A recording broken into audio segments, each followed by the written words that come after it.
Introduction. If you're looking to get your life back on track, then Atomic Habits offers an easy framework for improving your life every day. James Clear, one of the world's leading experts on habit formation, reveals strategies to help you form good habits and break the bad ones. You'll also learn to recognize how tiny daily habits can have an incredible impact on your life and your future. If you find that you struggle to change your habits, the problem isn't you, but your system.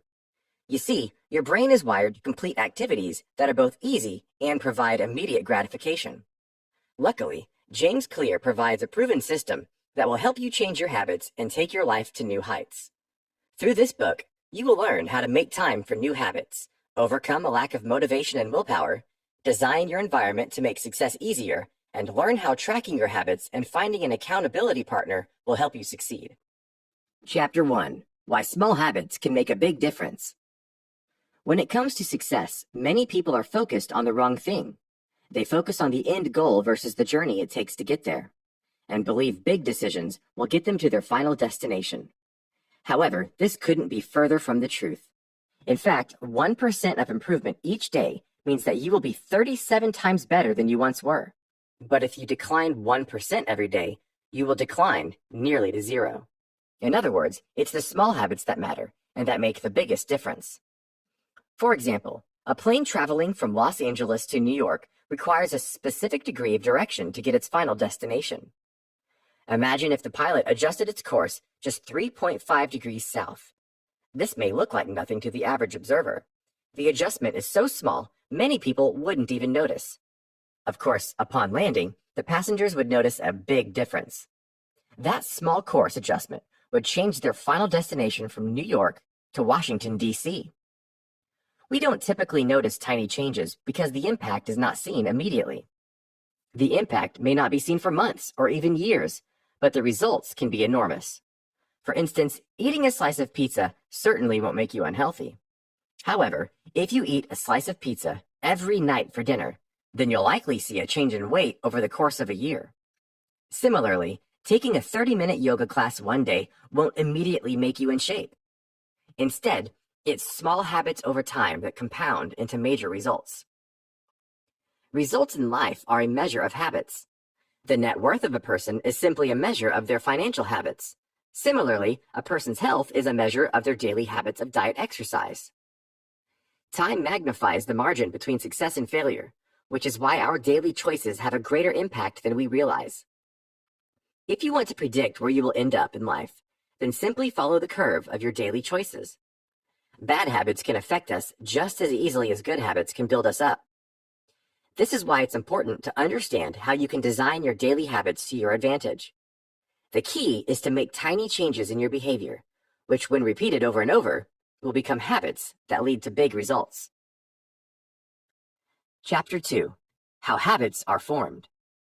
How many times do you begin a good habit, like exercise or meditation, only to find that after a few days or weeks, it's only become a real hassle? Habits are a challenge to change because many people try to change them the wrong way or try to change the wrong things.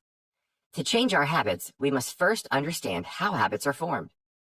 The process of habit building can be classified into 4 steps: cue, craving, response, and reward. Think about what you do when you first get into your car. You probably put the key into the ignition, put on your seatbelt, check your mirrors, and then head on your way. You don't even think about the process, you just do it. It's a habit that you've repeated so many times that it's become instinct and happens automatically. So how are habits formed? Habits begin with a cue or a trigger to act. For instance, getting in your car cues you to perform an action that will get you from one destination to the next. The second step is craving for a change in state. In this case, you want to go somewhere. Your response is to put the car in drive and go. The final step is the reward, a feeling of relief or comfort that comes from arriving at your destination safely. This habit loop can be applied to many habits that you complete daily. For instance, brushing your teeth in the morning. Your cue might be eating breakfast or drinking coffee, triggering a craving to feel fresh and clean. Your response is to head to the bathroom sink and prepare your toothbrush. Your reward is a mouth that feels fresh and makes you ready to take on your day. The cue always triggers a craving, which motivates a response. Then a reward is provided, satisfying the craving and becoming affiliated with the cue. Our behaviors are driven by a desire to solve a particular problem, which is a part of the cue and craving phase of the habit loop. For instance, the problem phase might include the cue of your phone buzzing with a new text message. The craving is that you want to learn the contents of that message. Then comes the solution phase. You respond by grabbing and unlocking your phone. The reward is satisfying the craving to read the message. Of course, these habits aren't all that bad. However, when we adopt unhealthy or bad habits, we see the effects years later, and the habit becomes harder to break. That's why it's important to understand the habit loop, so you can learn how to replace your cues, cravings, responses, and rewards to create better habits. Let's see how you can begin creating better habits. Chapter 3. Make it obvious.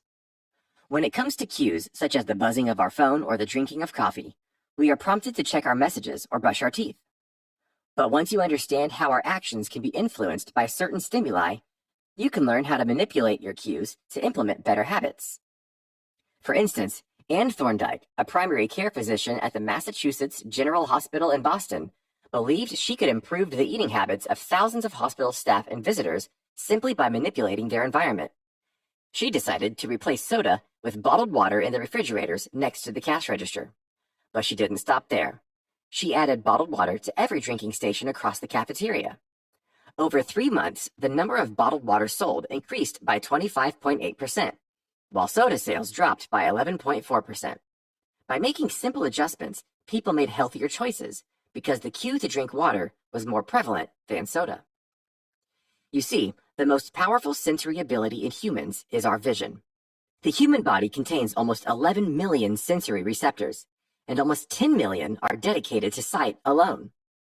In other words, visual cues are among the highest motivation for behaviors. Therefore, a small change in what we can see can lead to a big change in what we do. Luckily, we can design our environments to our advantage. But how? Let's say you want to create a habit of practicing guitar. You'll be far less likely to practice if you keep your guitar locked away in a box in your closet. Instead, you should place your guitar somewhere easily seen, like the middle of a room. If you want to eat healthier, place snacks on the counter in plain sight instead of hiding somewhere in the pantry. Want to work out more?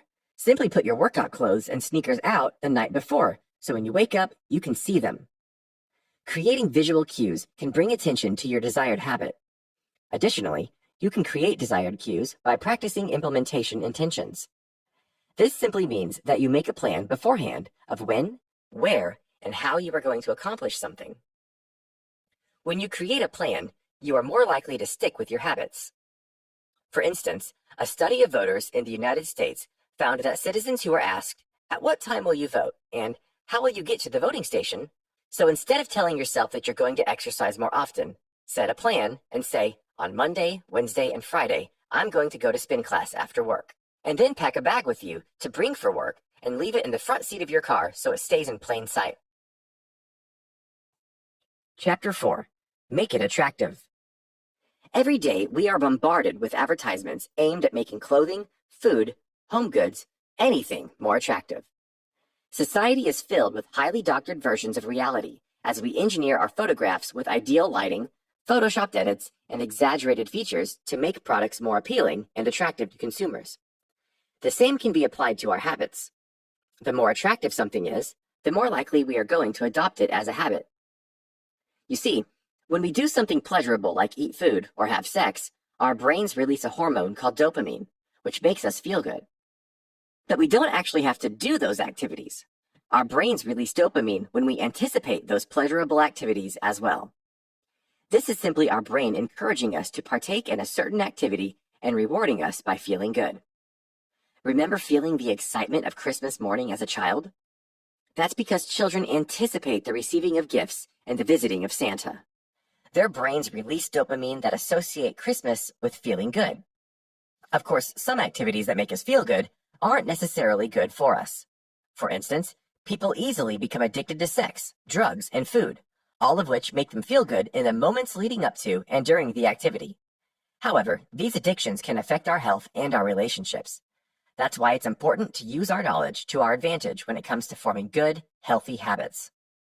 If we make a habit of something that we look forward to, then we'll be more likely to follow through. One way to do this is through temptation bundling. Temptation bundling aims to make habits more attractive.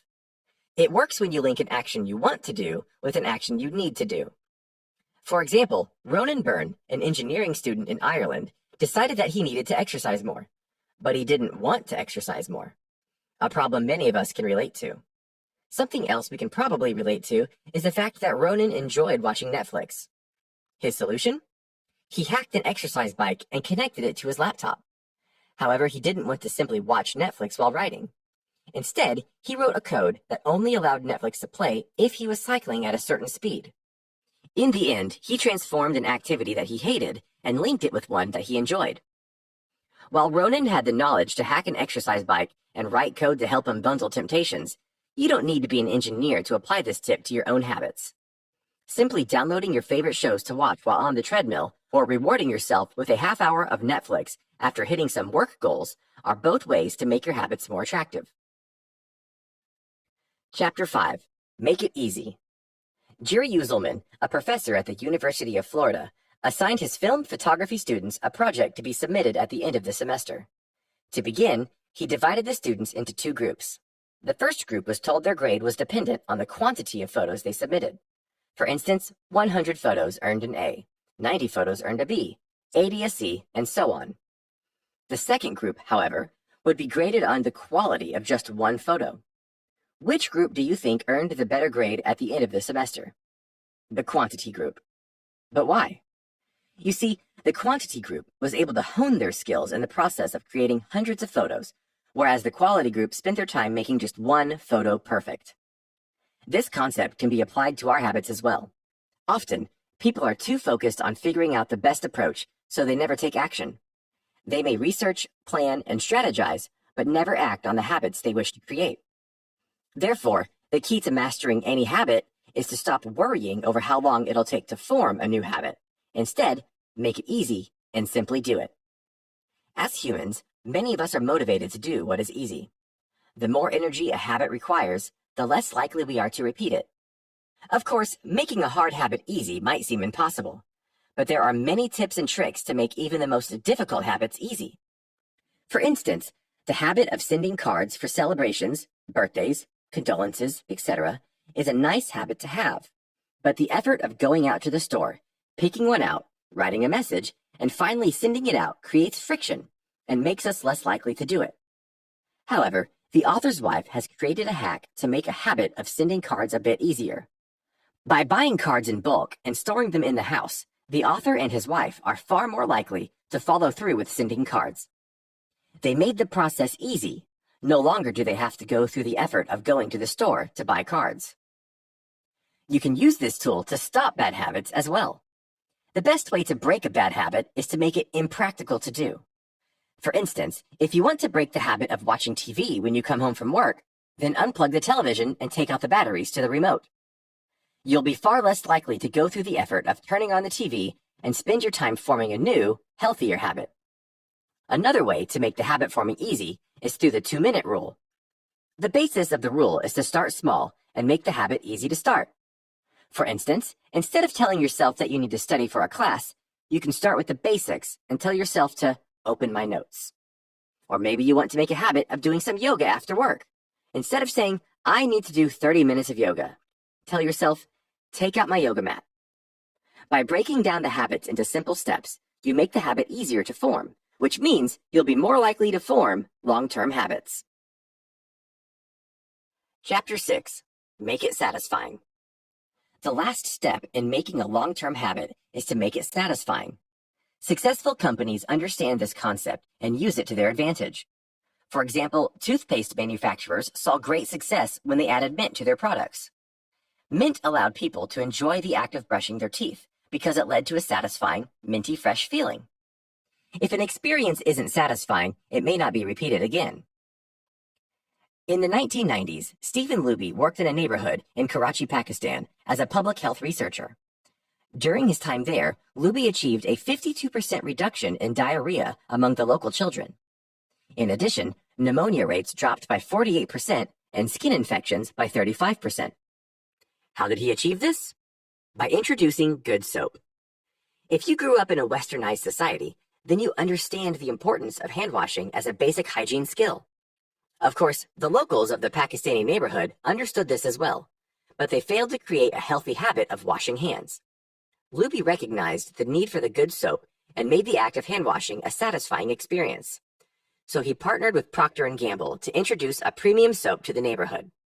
Seemingly overnight, hand washing became satisfying. The new soap lathered well and smelled nice. People now enjoyed the pleasurable experience and made a habit of washing their hands. While washing our hands or brushing our teeth brings immediate satisfaction, many other habits don't. This is called a delayed reward environment. For instance, we go to work every day, but the reward of receiving a paycheck might not come until the end of the month. Similarly, you may start going to the gym every morning, but you won't see the reward of weight loss and toned muscles until weeks or even months later. On the other hand, habits that result in immediate satisfaction might see delayed consequences. This is why people still smoke when they know the risks could cost them their lives. The consequence of cancer might not come until 20 years later, but at the moment it relieves stress and satisfies that nicotine craving. Because of these delayed consequences and delayed rewards, it's important to attach immediate gratification to habits you wish to pursue. For example, the author tells about his friends who wanted to kick the habit of going out to eat so they could get healthier and save more money. They opened a savings account they named Trip to Europe. And every time they avoided a meal out, they transferred $50 to the account. Seeing the money go into the savings created a sense of immediate gratification, so it encouraged them to keep up the habit. They made their habit satisfying, and eventually, they saw long-term rewards when they saved enough money to book their trip. Chapter 7. The Importance of Habit Tracking. Kicking a bad habit or implementing a good one can be hard. While it's satisfying to make progress, sometimes that satisfaction is delayed, causing us to give up on those healthy habits. Additionally, we crave visual evidence of progress, which we don't always see when kicking habits like smoking. Luckily, there are ways to measure your progress visually by implementing habit tracking. Habit tracking is a simple but effective technique to ensure that you are staying on track. This technique is nothing new, however. In fact, Benjamin Franklin successfully tracked his habits, who, at the age of 20, started carrying around a booklet everywhere he went. In this booklet, Franklin recorded each time he adhered to his 13 personal virtues. His virtues consisted of activities to avoid, like frivolous conversations, but also included things he should do every day, like always do something useful. Each night, Franklin would record his successes, making a visual diary of his healthy habits. The most simple technique is to use a calendar to cross off when you completed your desired daily habits. When you track your habits through a calendar or a diary, you will find that you are more likely to adhere to those habits. Tracking is not only obvious and creates a visual measure of your progress, but it's also an attractive, satisfying habit. At the end of the day, when you've accomplished whatever it is you aim to accomplish, you'll feel a sense of anticipation in the action of crossing off each day. Research has also shown that most people who track their progress on goals like weight loss, lowering blood pressure, or quitting smoking are more likely to improve than those who do not. Additionally, having an accountability partner or implementing a habit contract can change everything. Just as people are more likely to repeat an experience that is satisfying, they are also likely to avoid an experience that is either painful or costly. In other words, behavior changes when there is an immediate consequence. For instance, university students are more likely to show up to class if attendance affects their grades. The students know the consequences of not showing up, so they do. Similarly, you can apply the same logic to help you form positive habits. For example, Brian Harris, an entrepreneur in Nashville, created a habit contract to keep him on task for working out. He had both his wife and personal trainer sign a contract which forced him to commit to getting his weight down to 200 pounds. To reach this goal, Brian tracked his food intake and committed to weighing himself each week. He then set up penalties for not doing these things. For instance, if he failed to track his food intake, he would have to pay his trainer $100, and if he failed to weigh himself, he would have to pay his wife $500. Brian's habit contract worked, not only because he was worried about losing the money, but also because he cared about what his trainer and his wife thought about him. He didn't want to let them down. In fact, knowing that someone is watching you can be enough motivation for success. This is why getting an accountability partner or signing a habit contract works well in implementing healthy habits. Final summary. While many people believe that making big changes is the key to success, it's the small things we do each day that have the biggest impact on our lives. Small daily habits will affect the person we become in the future, so it's critical that we adopt healthy habits to ensure we live long, successful lives. Of course, this is easier said than done, as forming new habits can be incredibly difficult. Luckily, there are many tips and tricks to help you implement new habits today. The 4 laws of habit forming include making it obvious, attractive, easy, and satisfying. When you can make your habits an attractive, easy, and satisfying experience, you'll be more likely to keep up with them. Additionally, an accountability partner and a habit contract will help you even further when starting new, healthy habits or kicking a bad one.